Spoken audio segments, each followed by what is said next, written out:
LG OLED TV. Colores perfectos, imagen perfecta. Presenta. Amenazas y avisos de ataques a las sedes de las fuerzas de seguridad. Esto mantiene a los policías y a los pandilleros SF enfrentados. Esa es la etiqueta de la noche. Pero antes, los dejo con la nota.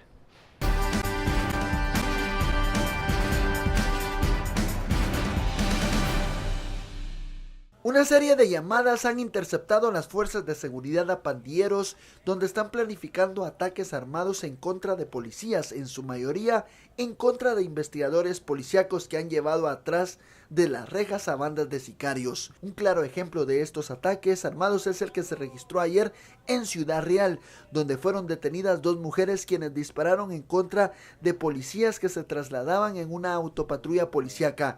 En el hecho falleció un pandillero quien murió con arma en mano. Las detenidas fueron identificadas como Sonia Álvarez Pérez y Gladys Fuentes, ambas de 19 años. Dentro de las investigaciones de los agentes de PNC también resalta que los responsables de estos ataques son integrantes del barrio 18. LG OLED TV. Colores perfectos, imagen perfecta. Presentó.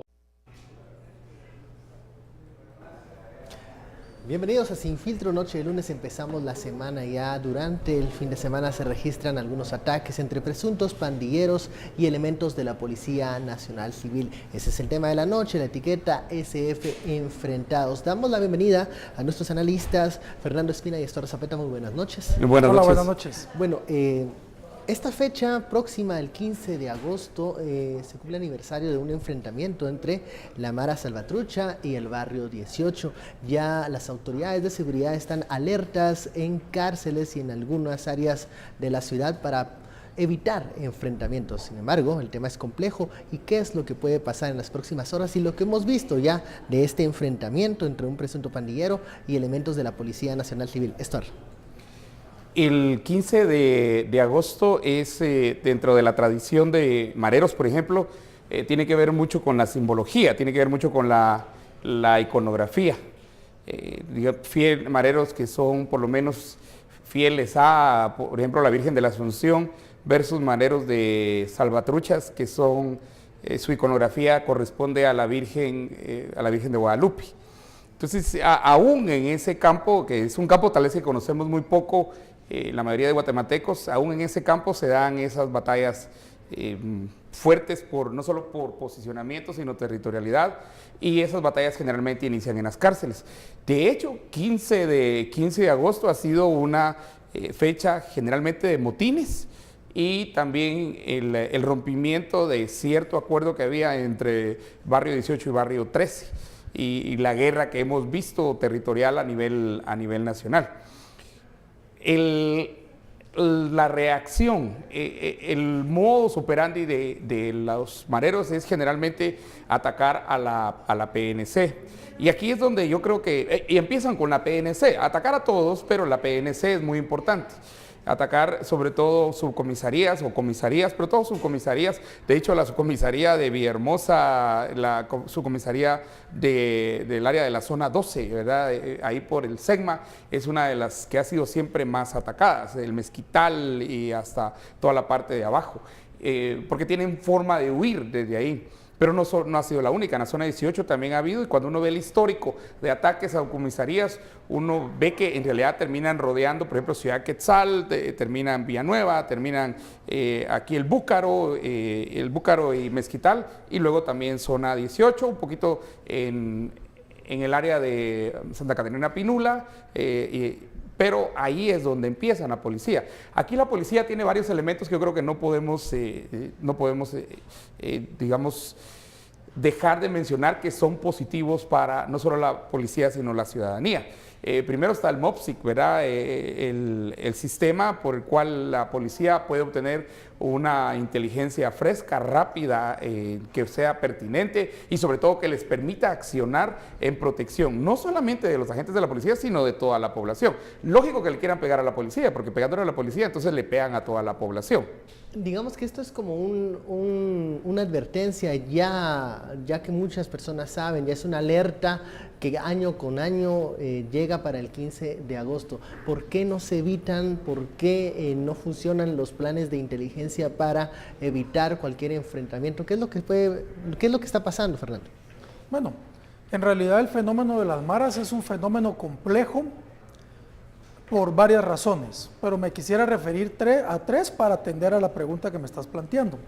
Primero, las maras no son agrupaciones con una estructura y una cabeza, sino que las maras dependen a sus pequeñas organizaciones, a sus clicas, dependen también a unas estructuras mucho mayores que pueden mandar un aviso, que pueden mandar una orden, y que no se sabe cuál de todas lo va a cumplir o todas lo pueden cumplir.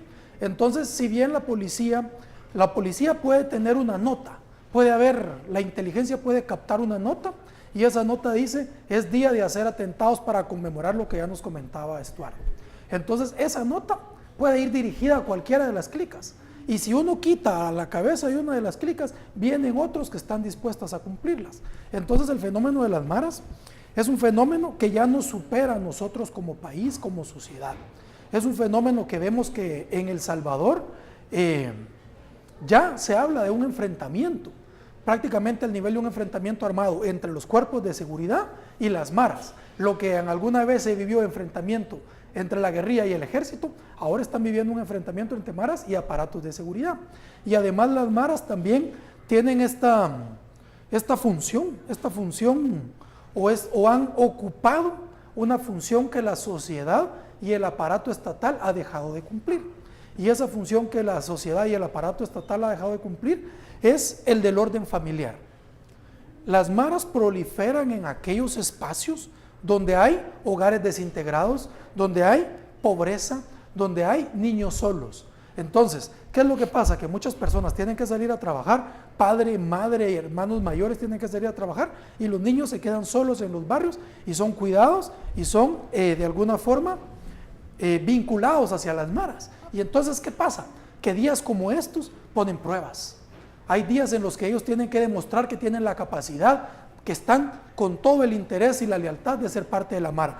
Y para eso los mandan a asesinar a una persona, los mandan a extorsionar, como pruebas, a poner digamos, una bomba. Exactamente. Las autoridades han dado a conocer que hay una alerta para las comisarías y subcomisarías ante inminentes ataques provenientes de las pandillas juveniles.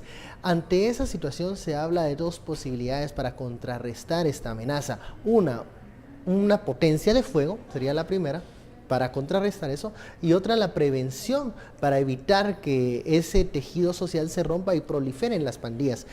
Aquí la pregunta es, ¿qué se debe hacer primero? ¿Por dónde se debe abordar este tema? ¿Si con fuerza o con prevención?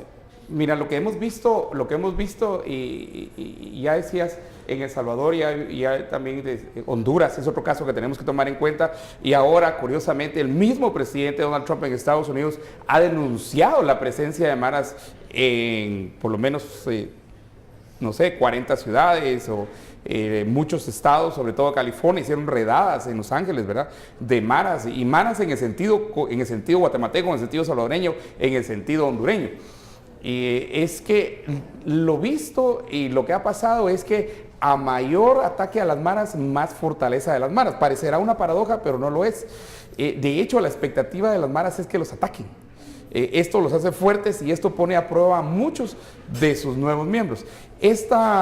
Lo que pasó recientemente con los Little Psycho Criminals, ¿verdad? Y que hasta fingió su muerte, fingió su funeral y fingió todo con tal de desaparecer. Creo que es muestra de lo que tienen no solo la capacidad, sino también la fuerza para hacer, el impulso. Pero segundo, el problema cuando se crece la fuerza, digamos la fuerza en armas o la fuerza aquí en este caso de balas, por ponerlo de esta manera, es que siempre somos los ciudadanos, pues ustedes, somos nosotros quienes nos quedamos en medio. Entonces aquí hay que hacer un análisis de daño colateral. No solamente es la policía, la lógica de la policía no solamente me voy a defender, sino cuál es el costo de esa defensa, cuál es el daño colateral posible y cuál sería, si es que el objetivo es neutralizar o tomar. Los liderazgos dentro de las maras son muy fuertes y cuando cae uno no es que se terminó la clica. Little Psycho Criminals tiene varios años de existir. Y no solo existir, sino lo observado en Little Psycho Criminals es que se han fortalecido, han crecido territorio, han crecido miembros y sobre todo han crecido hasta formas de extorsión, de sabotaje, formas de terrorismo, si le podemos llamar de esa manera, pero sobre todo se han fortalecido en armamento. De hecho, a quien fue detenido, que fingió su funeral, era el mismo que salía en el video. Se reconoció por dos aspectos fundamentales, los tatuajes presentados en un video anterior y sobre todo la identificación dactilar, que en eso ha avanzado bastante la policía. Yo creo que tiene que fortalecer precisamente identificación dactilar o las formas de identificación que tenemos hoy para los mareros. Ante mayor ataque, la respuesta de las pandillas sería lógico también mayor un incremento de fuego. Entonces, ¿cuál es la óptica en donde debe de atenderse este problema? ¿Es más una cuestión de inteligencia o es más una cuestión estratégica de tratar de neutralizar el poder de fuego que tiene? Fíjate, ven que yo creo que este año, entre el año pasado y este año, hemos visto avances importantes de la policía, del Ministerio Público, hacia la confrontación de las maras, y no le podríamos llamar que es una lucha contra las maras, pero podríamos decir que sí hay avances en el tema de las extorsiones, que las extorsiones es una de las principales fuentes de financiamiento y una de las actividades más importantes para los grupos pandilleros. Entonces, yo creo que no podemos obviar, no podemos decir que ya no debe haber este enfrentamiento directo hacia las maras, que no es un enfrentamiento de ir a agarrarse a balazos con las maras, porque eso no va a resolver nada. Lo que se busca es desestructurar o agarrar, y aquí ha sido el cambio en los últimos años en la investigación y en el trabajo hacia maras, que antes se llegaba y se llevaban al marero tal que era el que cobraba, o al marero tal que se miraba el líder. Hemos visto operativos donde han caído 200 personas. ¿Por qué? Porque en estas 200 personas se va desde el bandera, se va el cobrador, se va el contador, se va el cabecilla, ¿verdad? El ranflero, se van todos estos personajes que están dentro de una mara y que en ese momento se crea un vacío en el lugar donde fue desarticulada esta estructura criminal.